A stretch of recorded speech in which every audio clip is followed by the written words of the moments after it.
flies out of hyperspace and on course with an unknown planet. On board, 4 members of a squad nicknamed Serenity 1 by the operative, who is a high-ranking member in an organization that sits firmly in the middle of all things. The 3 members on board and another one that joins are Sahari, a Chiss Ascendancy assassin that has been out of her home region for some time now. FR3Z is 3, an R2 model droid that used to be a HoloNet engineer. Rohani, a noble princess, former princess actually, who is from a less documented species called the Condori.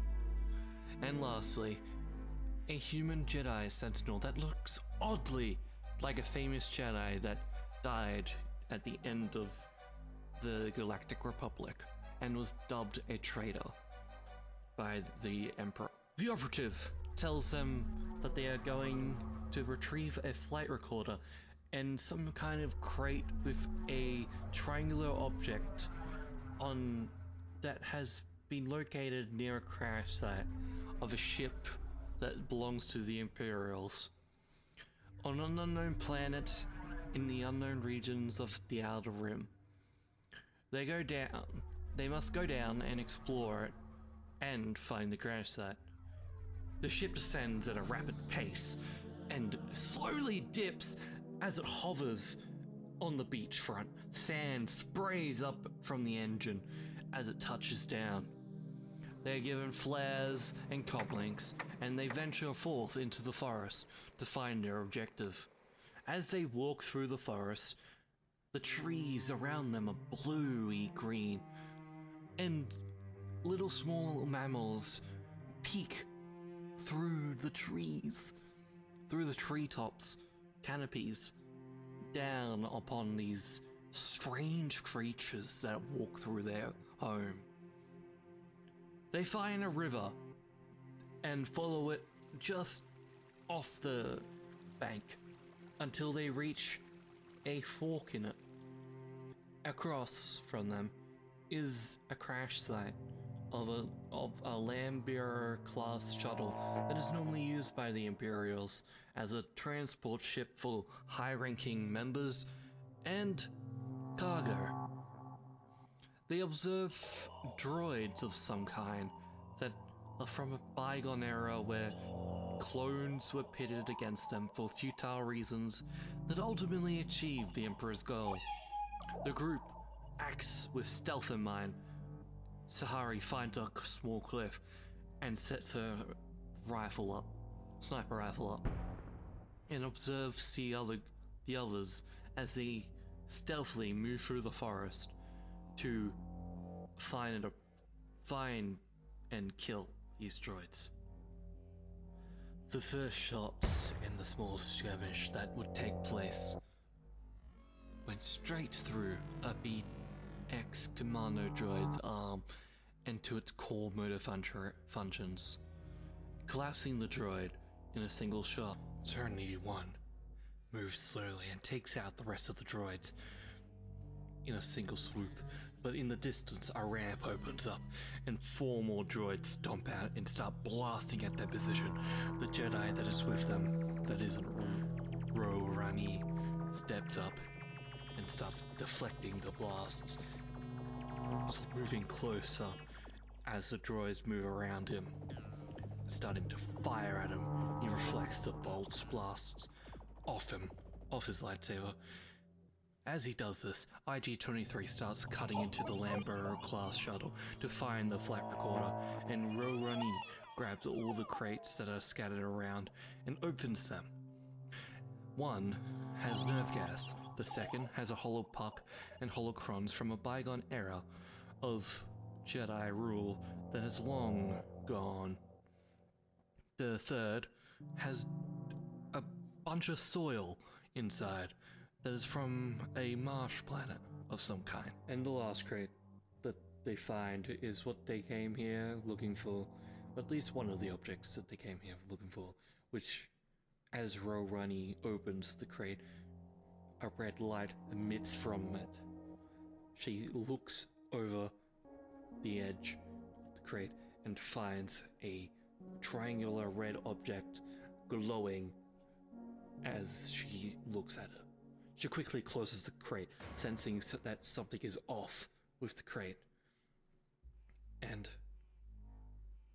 says that IG should enter the ship and find the flight recorder, and tells FR3Z3 to go with him. As they enter the ship, they find that some sort of energy sword or lightsaber has cut a circle in the bottom of the cargo bay, and gas canisters are lying around the circle. They walk through this and head into the cockpit, where they find the computers of the ship allow them to access them, even though they are completely unable to fly the ship. They grab all the irrelevant information, including the flight recordings and course adjustments, and anything else that might suggest what happened to the ship for the Empire and the operative. A lot of ants there, but that is what the droids find. As this all happens, the Jedi finishes up the droids, and Sari leaves her Overwatch position and shoots the flare up so the operative can start moving in for Exfil. As the droids come out of the crash site, the IG-23 eyes some sort of hatch. As it approaches it, it finds that it has some sort of weird symbol on it with a lab. The same symbol is on the crates that the ship was transporting. And as the operative swoops in very hard and lands, they discuss whether or not the group should leave now with the objectives completed, or go into the hatch and explore what might be down there. However, one of the members, the Jedi who fought off the droids, decides he has had enough, and he is quite content with the payment that he has gotten. He leaves, and for a second, as he's walking up the ramp, the cargo ramp, the light of the planet kind of shows a face of Mace Windu on his. But as he walks up, it disappears, and the group never really knows whether or not he was Mace Windu. The Evanhawk takes off, and the remaining members of the group open the hatch. Before jumping inside, IG-23 does a scan of the area and marks it as safe to enter after a minute. As they jump down, they enter a foyer, which has 4 doors leading to different sides of the facility. One leads to an armory and any other substitute rooms, one into a medical bay, one to full sets of dorms and a mess area, and one to a supposed common room.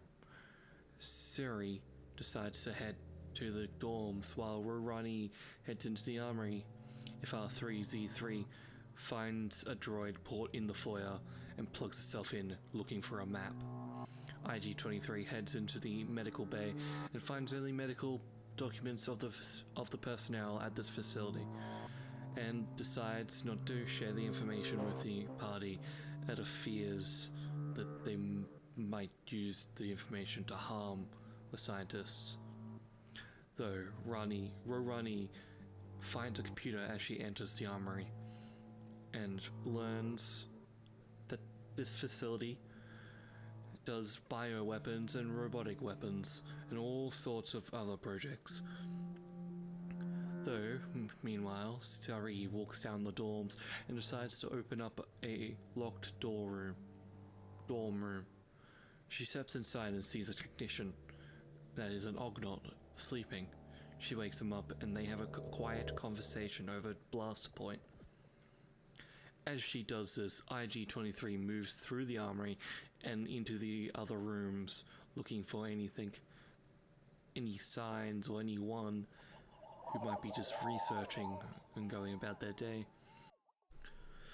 Rorani stumbles upon a project header that looks promising and might point to what's actually going on at this facility. At the same time as her, Suri learns what this project is.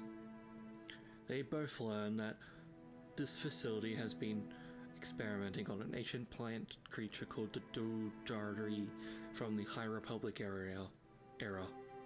The scientists want to create a bioweapon out of the plant and exploit its properties and powers to sell to the highest bidder. FR3Z3 enters another room and finds a computer dock. He plugs in, or it plugs in, and is transported into a fine dining room with a fireplace warring with a fire. Above the fireplace, limbs of a robot and a monitor, which is attached to a monitor, looks down at him, or it. They have a talk and a conversation about what this AI is, where they are, and what the facility is doing. The AI powers the facility. As they are talking, Suri relays all her information as she leaves the scientist with some new breathing holes in his stomach. She learned that the scientists that work behind the common room door they work behind that. It's a false door. But she decides to walk around the other way, heading towards the mess hall. She hears HoloNet news and the conversations of scientists who talk about the state of the universe and whether or not they support the Imperials. Soon, they get back to work, and Suri moves through the mess hall quickly and into one of the scientists' labs, which is empty. He finds no one in there, but finds a security/IT room with an Vezzoli trying to figure out why the AI is playing up and why all these files are being accessed from the armory terminal. Suri and the Vezzoli discuss the merits of alerting the facility, and she argues strongly that the Vezzoli should not, alert them. The rest of the team starts to finish up collecting information, and FR3Z3 and the AI come to an agreement that it will tell Serenity 1 all the information that it needs about this facility if they promise to take it along with them. As the Suri and the Vezzoli discussion ends, the Vezzoli is shot. The lab, hearing the shots, evacuates, as well as they learn that the AI is seemingly offline, meaning their test subject is free. IG-23 advises the group to get to the hatch as it sees the Dengari and starts shooting at it. FR3Z3 and Rorani meet back up with Suri, who has left the IT room and ran to the common room door.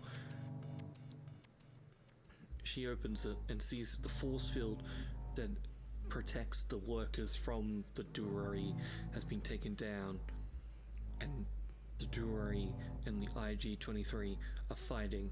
IG-23 is thrown out into the foyer, badly injured. They all climb up the hatch, leaving the Durari to sit in the laboratory.